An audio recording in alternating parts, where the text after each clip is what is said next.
Good morning, ladies and gentlemen. Welcome to our YouTube channel. This is Rigathi Skyman. William Samoei Ruto's elaborate plan to replace Rigathi Gachagua with a Mount Kenya governor, that is Cicile Mbarire or Waiguru, is creating a storm. While he was addressing the 7 women governors, popularly known as the G7 in Nairobi, William Samoei Ruto told Kenyans that he and Rigathi Gachagua had agreed to field a deputy running mate. So going forward, the next deputy president, if UDA is going to form a government, it will be a woman. And it is coming out clearly that William Samoei Ruto had 3 women in his mind. Number 1, Cicile Mbarire, who is UDA chairperson. There is the chairperson of the governors, caucus, that is Waiguru, and there is Gladys Wanga. And the two, especially the first one, number 2, are on a hot race to replace Gachagua. This trend has created a lot of disquiet among the male counterpart, especially those who are very loyal to Rigathi Gachagua. And there are a number of reasons why Rigathi Gachagua would be replaced by Waiguru or Cicile Mbarire. Number 1, in my view, is because William Samoei Ruto wants now to change the narrative from Mama Boga to the 2/3 gender role. Want to change the narrative that he is going to be succeeded by a woman president. Want to change the narrative so that people can vote for UDA. People can now vote William Samoei Ruto and his running mate, in this case Waiguru or Cicile Mbarire, and then he is hoping that the women are going to vote for him to a woman. He's going to win each and every vote. I don't know whether he's going to win each and every vote, because from where I sit, Kenyans, as a patriarch society, are yet to embrace the leadership of a woman president. I think you have a long way to go. You have to change the mindset of many Kenyans. Number 2, in my view, he hoped to ensure that because Rigathi Gachagua is a Kikuyu, he can only be replaced by a Kikuyu. So that is why Gladys Wanga is an afterthought. That is why Gladys Wanga is coming out such that he can try to win now the vote of the Nyanza people. Do you think if we go for Gladys Wanga as his running mate, do you think Laila's people from Nyanza are going to vote for William Samoei Ruto? What do you think, ladies and gentlemen? Maybe you can put your comment in the comment section.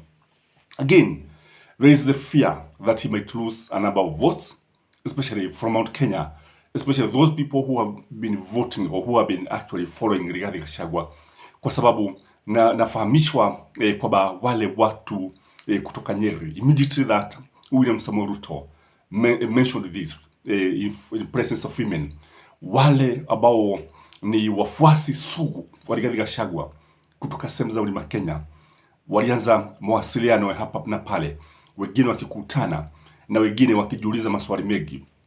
What is William Samoei Ruto after? Because as I was telling you the other day, when Arap Moi, who is actually the teacher, mandatory teacher Arap Moi, is a mentor of William Samoei Ruto, when he wanted to bring Uhuru Muigai Kenyatta on board, kwanza alimchukua from nowhere, akamfanya the chairman of the tourism board. From there, because he wanted to make him known, because Uhuru Muigai Kenyatta was not known, he was not even interested in politics, he prevailed upon Mark Tor to step down for Uhuru Muigai Kenyatta so that Uhuru Muigai Kenyatta could be nominated in parliament. And before people knew what was happening, Uhuru was a nominated member of parliament from Gatodo. So people are saying because his mentor did this, he is also likely to prevail upon Rigathi Gachagua to step down. If he steps down, he is likely even to nominate a woman deputy president before the 2027 general election. But do you think Rigathi Gachagua can step down? Is it easy for Rigathi Gachagua kumwambia aache au ang'atuke to step down in favor of our deputy president who is a woman, kwa sababu kulingana na duru za kuaminika, haya ni mambo ambayo hayajazungumzwa, ni mambo wale watu ambao ni wa karibu sana na Rigathi Gachagua wanasema kwamba William Samoei Ruto and Rigathi Gachagua had never discussed this, and if it is going to happen, maybe it is after 2032 if they are going to win the elections, kwa sababu dalili zote zinaonyesha kwamba huenda wasikipate kile kiti 2027. Kwa hivyo wengi wakasema kwamba ikiwa swala kama hilo linaweza kuzungumziwa ambalo hawalipigi, lakini wanasema the timing is wrong. And again, this announcement is also meant to prepare Kenyans that William Samoei Ruto is not going to have Rigathi Gachagua as his running mate in 2027. Nilisema kwamba kwanza akamleta Ndindi Nyoro, akatuma wale wasisi wake wa marafiki wake kutoka sehemu za bonde la Ufa, wakaambiwa nendeni kule Kiharu mseme kwamba yule mgombezi mwema ambaye tutakuwa naye mwaka wa 2027 ni Ndindi Nyoro. Just as the voters, uone vile ambavyo watu watafanya, watu ambavyo watasema. Na nikasema kwamba katika video yangu ya jana live kwamba kwa sababu after testing the water he realized that Rigathi Gachagua has a huge following in Nyeri. Watu wa Nyeri wanamuunga mkono na wengine hawakulalamika. Wale watu ambao walisikika wakilalamika ni watu kutoka Nyeri, lakini watu kutoka Murang'a, watu kutoka Nyandarua, watu kutoka Kiambu, watu kutoka Kirinyaga, watu kutoka Embu hawakusema lolote. So that was the first test. The second test now is for himself to come and say that they are going for a woman governor, and even tell Kenyans that they have agreed with Rigathi Gachagua. And once he said this, then people already coming to perceive or to accept that finally Rigathi Gachagua will be replaced, because the talk of the town is that William Samoei Ruto will definitely replace Rigathi Gachagua in 2027, and Gachagua don't know what he's going to do, because according to watu wengi wanasema kwamba wagalikuwa Rigathi Gachagua ni kusimama na kuwania kile kiti cha urais, waseme they are going to face William Samoei Ruto head on in 2027. But do you think there is anybody who is going to vote for Rigathi Gachagua other than maybe from people from Mathera?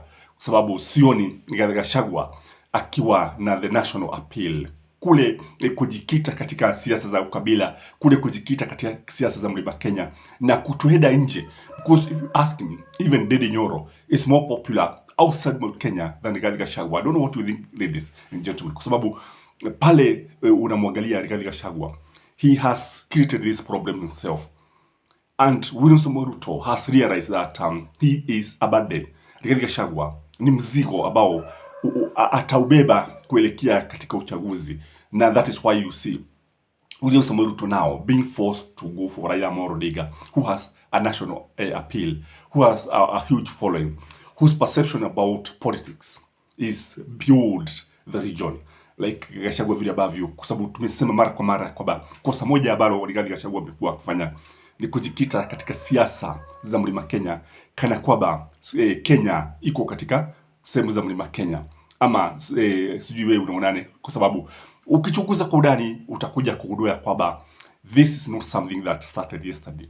This is something that has been discussed in other forums, behind the scenes, behind the cameras, and what William Samoei Ruto was doing is just to tell people what he is planning to do to his deputy. So it will be very, very interesting to see what other people are going to see, especially the people from the mountain. So watu ambao sasa wamezungumza ni wale tu kutoka sehemu za Mlima Kenya, wale wanamuunga mkono, na wengi najua wamekuwa wakizungumzia swala hili la Anne Waiguru. In fact, Anne Waiguru is the first among equal. On that, William Samoei Ruto also seems to prefer Cicile Mbarire. And do you know that it is the president or the presidential candidate is the one who nominates his running mate. It's not even the party.